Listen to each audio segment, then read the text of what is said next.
politique bi la ñuy waxtaanee merci Cheikh ba ci kanam incha allah. mu taxawaat voilà ci yëglekaay li ñu xëyee tey. alors Chérif gis nañu wootee dialogue politique bi tukkee ci njiitu réew mi président Macky Sall ku ci mel ni Ousmane Sonko jiite Pastef am na lu mu ci wax Aminata Touré moom tam am na lu mu ci wax mu mel ni duñu bokk am na ñeneen ñoo xam ne ñoom mel nañ ni dem nañu bay bokk lan moo nar a nekk les premières conséquences ci biir opposition bi rawatina yeewi askan wi. waaw conséquence bi moom mooy.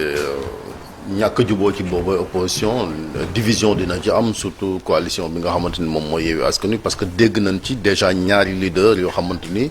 daanaka seeni parti sax ci assemblée nationale ñu ëpp ay député muy Pastef ak Taxawu Sénégal bi nga xamante ni kenn ki sa Ousmane Sonko ki sa Khalifa Sall Khalifa ce qu'il a dit à Pape Alé Niang dimanche entretien bi nga xam def na ko ci Dakar Matin pare na pour dem dialogue ji et puis nee na si politique siège vide maanaam gedd li Macky Sall doon wax moom musul nekk loo xamante ni lu payant la il a même rappelé son expérience jàpp ni évolution yi nga xamante ni am nañ ko en tout cas ci démocratie Sénégal rawatina ci li nga xamante ni mooy processus électoral waxtaan moom moo ko indi te nee na moom bu ko sookewut tamit bokk na ci ñi nga xamante ni quand même contribuer nañ ci donc et puis fii ñu toll tamit ku ne xam na ni comme ni ñu ko doon waxee moom am na intérêt quand même ak dialogue wuy ci dialogue bi parce que comme ni ñu koy waxee bu fekkante ni bëgg naa bokk ci élection yi nga xamante ni moom la ni waaj a dëgmal te ku ne xam na ni moom am na loo xamante ni tënk na ko te la koy tinki lu njiitu réew du rek turu Macky Sall mais président de la République li ñu koy waxee comme constitution bi moo ko may yenn pouvoir yi nga xamante ni kam moom moo ko war a mën a jël pour ñaari option yi nga xamante ni moo offrir pour muy Khalifa Sall ak Karim Wade mën cee bokk benn bi mooy amnistie bi ci des comme ni ñu ko doon waxee mooy modifier li nga xamante ne ay article ci code électoral bi loolu président de la République initiative bi bu ko jëlut à travers son gouvernement ci benn projet de loi soit ñu yóbbu ko assemblée nationale du mën a sotti bu fekkante ne assemblée boobu tamit même bu dee wax nañu ko fii la dernière fois opposition bi jël na initiative bi def ko tamit bu ci moom majorité am àndul loolu du mën a sotti muy loo xamante ni quand même moom Khalifa Sall il est bien conscient de ça parce que loolu sax moo ko tere woon en 2019 mu bokk ci élection yi Karim Wade aussi la même chose donc Ousmane Sonko moom il se braque et puis boo seetaanee démb conférence de presse bi nga xamante ne quand même c'est pas une conférence de presse bon une déclaration très longue 3 heures boo xamante ni jël na ko on sent nettement wala nga constater kenn nit koo xamante ni déjà moom mi ngi isolé wu mais aussi ñi ngi koy isolé et je pense que lui-même il l'a dit ci li nga xamante ni mooy conférence de presse très perdu quand même ci mots yi nga xamante ni moom la doon seet yi di gàtt ci baat yeeg yu ni mel et ça je pense que risque la boo xamante ni sur le plan politique aussi daf koy jël parce que bu fekkante ni dafa am ñoo àndaloon surtout Yewwi Askan Wi Sénégalais yi xëy na am na ñoo xamante ne amoon nañ yaakaar ci boobee coalition mais toll nañ foo xamante ni ku ci nekk aussi benn moment yaa ngi xool sa intérêt pour na nga xamante ni moom loolu bokk wala et cetera parce que comme ni ñu ko waxee yenn saa yi genre Barthélémy Dias boo xëy ñu naan ginnaaw kenn nen ma et cetera toll nañ foo xamante ni ñi ngi jëm ci président te élection yi moom beaucoup ak élection législative surtout que ñoom dans seen coalition bi dañ doon prôner ce qu'ils appellent des candidatures plurielles donc ku ci nekk foofu da ngay wutali sa bopp buñte moon ba ñaareel tour am nga ñaar di bokk mais Sonko bon dynamique bi nga xamante ni moom la jël en tout cas day dynamique boo xamante ni Pastef day gën a isolé wu ci li nga xamante ni que moom mooy ci échiquier politique bi am nañ nag ñu ca des gum gis naa le grand parti de Malick Gakou ñoom les jeunes en tout cas ñi ngi koy xelal na ko bu mu dem wuy ji on verra posture bi nga xamante ne y a d'autres leaders aussi qui sont là-bas ku mel ni Déthié Fall ñi ngi préparé benn séminaire ak ses cadres on verra ñoom it ban kii lañ jox même si bon nekkul ci problème éligibilité bi nga xamante ni xëy na moo frappé ñaari leaders yi nga xamante ni ñoom ñoo ci amoon. le PUR am na yeneen am na ay parti yu bëri yu nekk ci biir le PUR aussi que quand même qui est un parti très représentatif Soxna Aïda Mbodj la même chose donc bari na ak ñoom ñëpp nag buñ weesoo foofu ak fi ñu bokk ak Mimi Touré mooy F24 bi bon F24 bi ñoom it posé woon nañ seen i conditions ci affaire mandat Macky Sall beeg lu nekk wax nañ ko ci mais toll nañ foo xamante ni F24 am na ñu fa nekk ñoo xamante ni ñoom it duñ ay parti politique société bi civile bi lañ bokk te loolu aussi ku ne xam na ni donc am nañ limite bi mooy ñoom comme duñ dem di xëccoo ci li nga xamante ni moom mooy élection présidentielle yi maintenant Sonko aussi comme on dit parce que looloo tax sax soo nemee ku tour la boo xoolee parce que jàppante bi mu nekk gouvernement bi tamit surtout état bi moom moo tax gis nga am na conséquence parce que que nemmeeku tur bi amoon na yenn continué ko il a été obligé d'interrompre nemmeeku tur bi ñëw di defaat li nga xamante ni moom mooy ay conférence de presse muy en tout cas bataille bu métti boo xamante ni nekk na ci te conséquences aussi lu ci bëri mën na koo vivre parce que ci wàllu procès bi li mu ci wax aussi défier magistrat yi ne par exemple désobéissance civile kon xam na ne loolu boo ko defee aussi c'est contre-productif parce que nguur gi aussi ak pouvoir bi nga xamante moom la am et puis chaque fois aussi il faut qu'on rappelle je pense qu'il est conscient même si des fois da koy xëy na c'est stratégique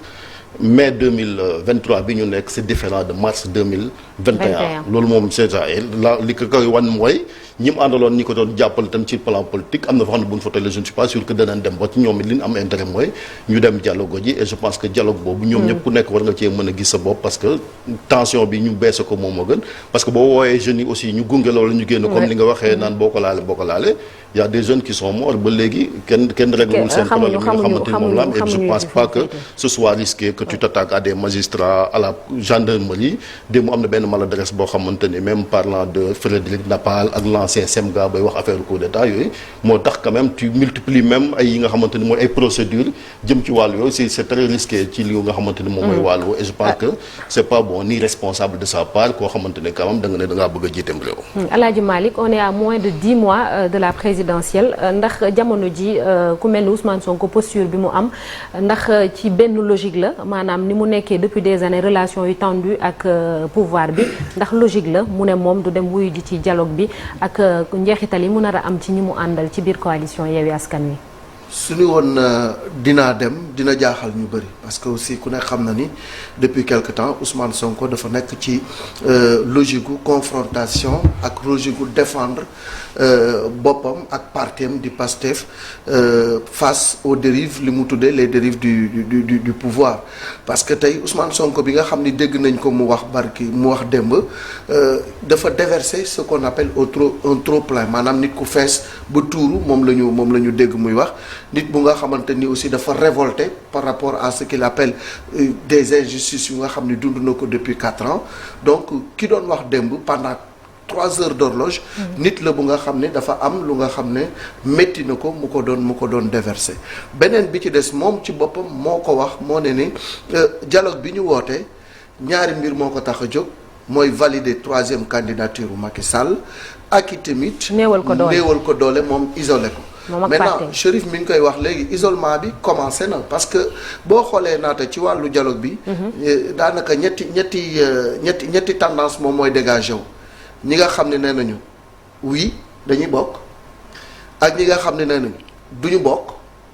ak ñi nga xam ne nee nañu bëgg nañoo bokk waaye teg seen ay conditions donc mu nekk ñetti mbir yu nga xamante ni dafay indi division ci biir lii di oppose ku jëkk politique bi parce que ku nekk yaa ngi xool naka ngay lijjantee sa bopp ku nekk yaa ngi xool naka ngay gérer sa cëggal guy donc loolu tey moom moo dem ba jur division bi parce que boo déggee ku ci mel ni par exemple Khalifa Ababacar Sall li mu wax c'est clair man li nga xam ne moo ma soxal mooy ma bokk moo xam dañuy réviser code électoral bi moo xam loi lay doon mais politique gu chaise vide man doxuma ci li ma bëgg mooy ñëw ñu toog waxtaanee bu ñuy waxtaan dinaa teew te pour aussi waxtaan bi mën a ñoŋ il faut que ñun li nga xam ne moom la ñu bëgg muy suñu ay mébét ñu teg ko ci kaw taabal ji parce que loo demul fekkee ko mënoo ca bañ dara mënoo ca nas mënoo ca nocc donc dem fekkee toog poser sa ay conditions xëy na loolu moom moo gën ci Khalifa Sall gis-gis bu mu am mais ki nga xam ne moom moo di Mimi Touré yi tamit dégg nga wax bu mu wax moom pratiquement naruta bokk te li nga xam ne moom la gëm moo di ni dafa am deal bu am diggante PDS ak ñi nga xam ni ñoo di pouvoir bi ak président Macky Sall parce que moom li mu gëm moom Mimi moo di ni Macky Sall waxtaan bi yëpp lu ko waral mooy dafa bëgg a lijjanti mbirum 3e mandat te 3e mandat moom amu ci droit loolu la Mimi musa wax posture boobu moom la musa wax donc balaa ñuy toog ba mu demee fekk ji opposition beeg léegi benn position la am mooy 3e mandat mënta nekk te comme mënta nekk ki nga xam ne mooy Macky Sall il faut mu déclarer ni duma candidat ñu mën a toog waxtaan ak moom. Donc ça veut dire que il y a une voilà ça va dans tous les sens kenn ku nekk yaa ngi jéem a xool naka nga ciy bokkee waa PDS c'est sûr que ñoom li ñu gis tey mooy bokk ci waxtaan bi tey la nga xam ne moom lañ doon mébét muy révision procès wu Karim Wade mënatul nekk. parce que à 10 mois des élections kenn mënu fi réviser. Procès li ñu mën mooy amnistie pour Karim Wade bokkaat te loolu mooy la nga xam ne moom la ñu Karim waxoon ñu renoncer ko dellu soit donc ça veut dire que aujourd'hui ça va dans tous les sens et li nga xam ne moom moo nar a am mooy opposition bu nga xam ne pëccëxoo moo ci am akub réero. Marcel est-ce que bu ñu demee ba am dialogue est-ce que tu penses que il y aura des perdants et des gagnants bu ñu demoon ba def dialogue instant yi war a waxtaan est-ce que jàppee nga ko noonu. Tout dépend de ce qui sera de lan la ñuy nar a conclure ci boobu le dialogue mais déjà ci principe bi rek je pense que dialogue moom il y a toujours des gagnants parce que yàgg nañ ko fi wax bu fekkee ne dañu am benn problème boo xamante ne am na ak lu mu rëy dañ koy toog di waxtaane ngir mën a fexe ba trouver une solution c'est d'ailleurs une des traditions en termes de politique fii ci réewu Sénégal dialogue a tax ñu yàgg dëgg bal bi comme on dit jàll ci leneen ndegem Ablaye Wade sax à un moment donné il allait répondre à l'appel du président Abdou Diouf même si néewoon na jamono ji mu jot a toog ci wetam mais en tout cas il y a eu des actes qui ont été posés jamono jooju pour mën a fexe ba en tout cas intérêt nation bi comme ni ñu ko yàgg waxee ñu mën ko mettre en évidence après un petit peu comme ni ko Malick waxee je pense que le contraire pour Ousmane Sonko moi personnellement ça m'aurait étonné je pense que posture bi la naroon adopté mooy que bañ a wuyu ji dialogue bi nga xamante ne moom le président daal di woote ndegem am na ay points yu bëri yoo xamante ne da koy dénoncer depuis un bon bout de temps te ba léegi bu ñu sukkandiko ci ay kàdduwam ba léegi daal dafa mel ni amagul évolution ci wàllu boobu noonu en sa personne en l'occurrence nga xamante ne dafa jàpp ne dañ ko viser mais quoi qu'il en soit je pense que troisième candidature bu ñuy wax nekk thème loolu moo war a mën a nekk condition sine qua non balaa ñoo yegg ci dialogue je pense que dialogue bi étant donné que moom mooy nar a déterminer li nga xamante ne moom mooy waxtaan des uns et des autres même si la troisième candidature idée bi mu ngi imposé wu ba léegi dem dialogue ba léegi ce n'est pas quelque chose qui sera en tout cas un aspect perdant pour ñi nga xamante ne dañ koy nar a tontu ji et puis beneen bi mooy Ousmane Sonko bu jàppee ne moom dañ ko bëgg a liquider ci wàllu politique je pense pas que ce sera par le dialogue quand même que lañ koy nar a décider wala déet encore une fois il a des dossiers pendant devant la justice loolu la war a dem wuyu ji et puis après ñu jàll ci leneen concernant maintenant la coalition Yewwi Askan Wi je pense que ku ci nekk am na droit dem wuyu ji wala déet li nga xamante ne moom mooy appel au dialogue bi ñu leen woo et puis comme ni ma ko waxee daal pour l'intérêt de la nation ku ci nekk war na ko mën a tontu ji parce que au fond personne n'a rien à perdre. oui Ibou Diouf. bon soxna Naata xam nga Sénégal dañuy dakkantale un pays de dialogue et de concorde donc à chaque fois dañu naan dina def nii mais souvent ci cappaandaw bi yàlla daf ñuy sutural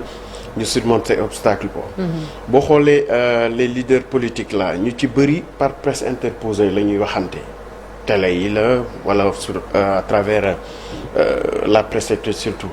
donc je pense que opportunité bi c'est pas à jeter donc bu fekkente ne da nga am lu la metti nga am possibilité jàkkaarloo ki nga xamante ne jamono ji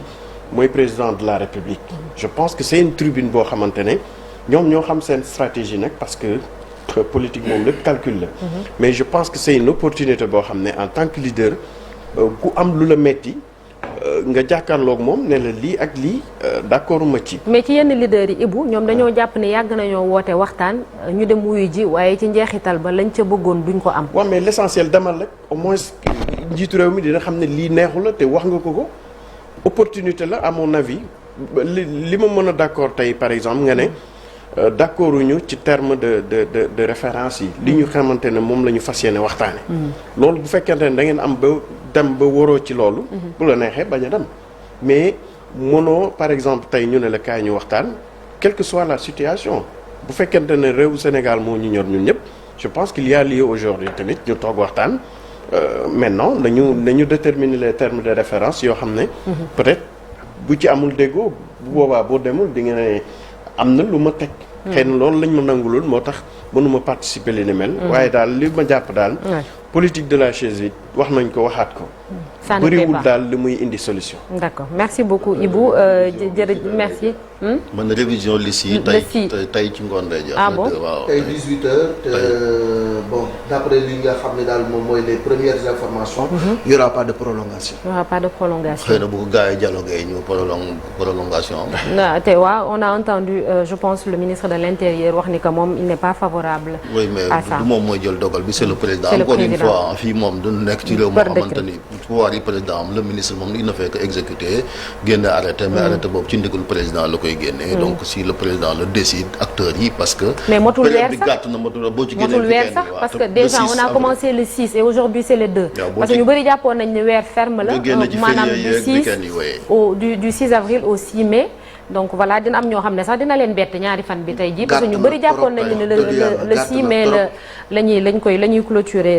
révision exceptionnelle yooyu ci liste électorale yi voilà dañuy ñëw jàll ci beneen ponk muy un jour au Sénégal un jour dans le monde.